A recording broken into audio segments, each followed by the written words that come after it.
that the Act does not envisage initiation of demonetization of banknotes by the central government.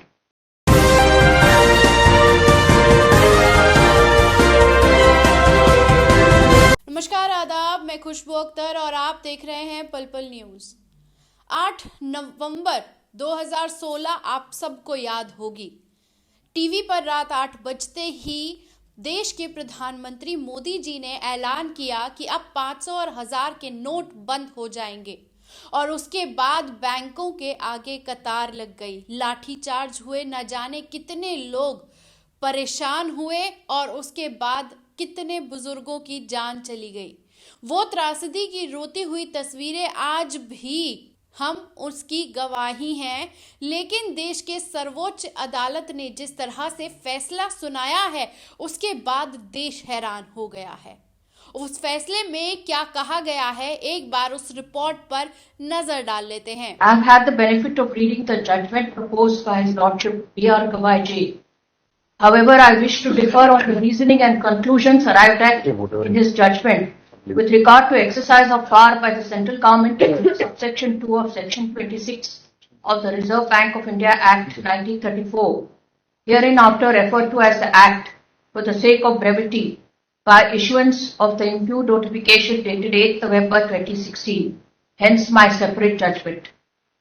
By way of preface, I state that the judgment proposed by His Lordship Gavai Ji does not recognize the essential fact that the Act does not envisage initiation of demonetization of banknotes by the central government.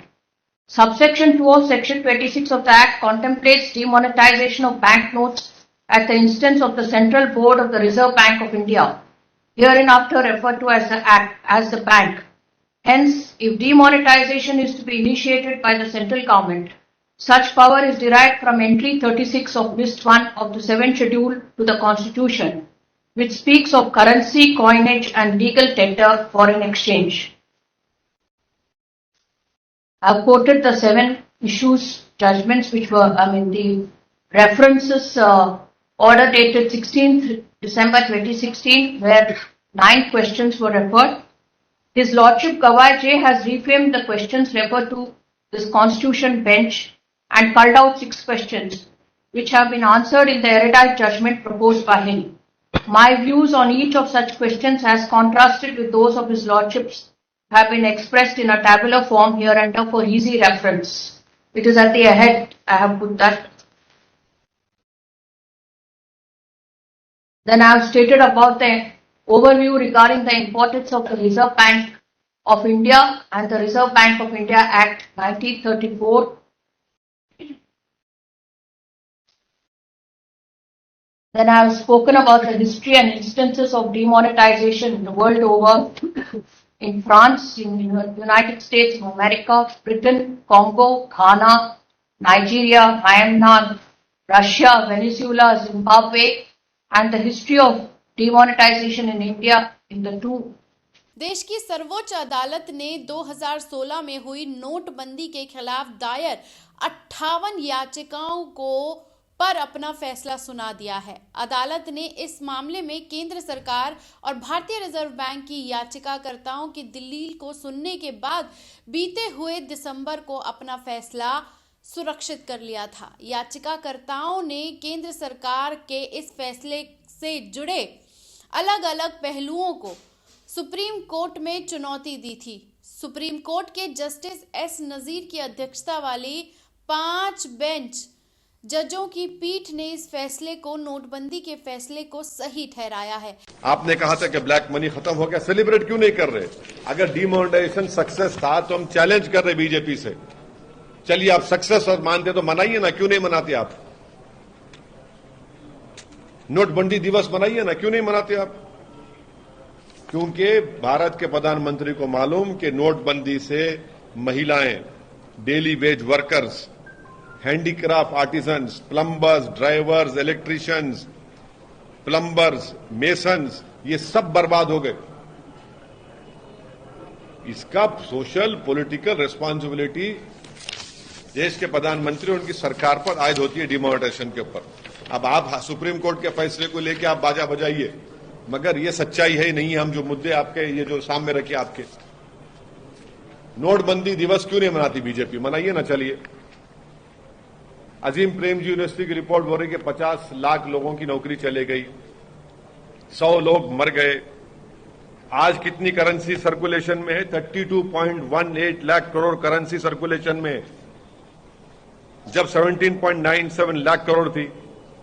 और 99.30% demonetise पैसा जो हुआ तो system में वापिस आ गया। अब ये क्या है बताओ आप? चलिए नेक्स्ट सवाल आप। नागरत्ना ने इस फैसले में इसे गैर कानूनी बताया है। जस्टिस एस नजीर की पीठ ने किन वजहों से याचिकाकर्ताओं की दलीलों को खारिज किया और किस आधार पर नोटबंदी के फैसलों को सही ठहराया है, ये जानना अहम है। आपको बता दें कि लाइव लॉ में छपी खबर के मुताबिक जस्टिस गवई ने ये कहा है कि भारतीय रिजर्व बैंक कानून की धारा 26(2) में दी गई शक्तियों के आधार पर बैंक की नोट सभी सीरीज को प्रतिबंधित किया जा सकता है और इस धारा में इस्तेमाल किए गए शब्द किसी को संकीर्णता के साथ नहीं देखा जा सकता। उन्होंने कहा है कि इस धारा में जिस किसी शब्द का इस्तेमाल किया गया है उसे प्रतिबंधित व्याख्या नहीं दी जा सकती।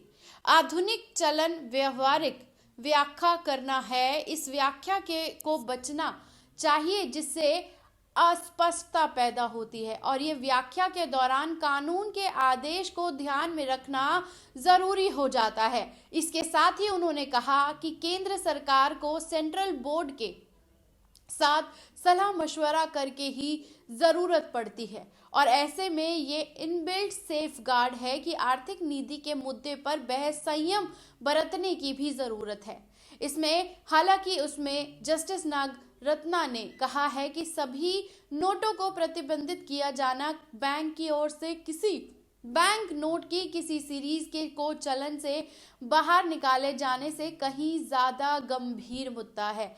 ऐसे मामले में सरकार को कानून पास कराना चाहिए था। इसका विरोध करते हुए वकील ने अपनी बात को आगे रखते हुए अपनी सारी बात कही और फिर जब सारी बातों को सुना गया तो उसके बाद 5 जजों की बेंच का ये फैसला आया कि जो हो गया सो हो गया और नोटबंदी गलत नहीं थी और फैसला सरकार के पक्ष में जाता है।